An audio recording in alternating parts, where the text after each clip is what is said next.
Nå, hej derude børnelille.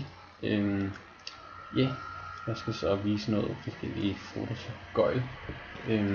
Jeg skal blandt andet vise, hvordan vektorgrafik det fungerer. Det fungerer, altså det her, det er så det sidste produkt, eller færdige produkt.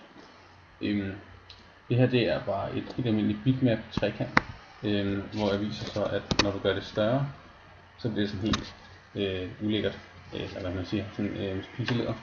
Hvorimod hvis du tager og gør det med en vektor, så bliver det ikke ulækkert. Det har noget at gøre med, at en vektor den laver en funktion for dine punkter.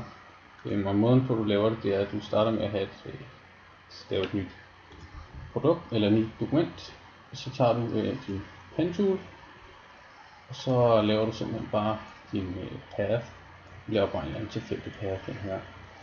Så er det vigtigt, at du ikke har det på et låst layer. Det havde jeg her. Det var mit background mere. Og så mens du har dit pen tool, så højreklikker du, og så klikker du create vector mask. Og så som du kan se, så skifter du farve her. Og her i den nye Photoshop, der er så fantastisk at fjerne funktionen, hvor folk kan klikke her og skifte farve på den.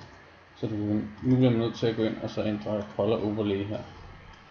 Og det laver man bare lidt til rød, for at man kan se en forskel. Og som den kan se her, så når jeg så klikker Shift og Alt og trækker i den, det holder så dine forhold, så bliver den ikke så bliver den stadig dejlig, frisk og skarp. Og det er simpelthen bare hvordan man gør det, så det er ingen problem der.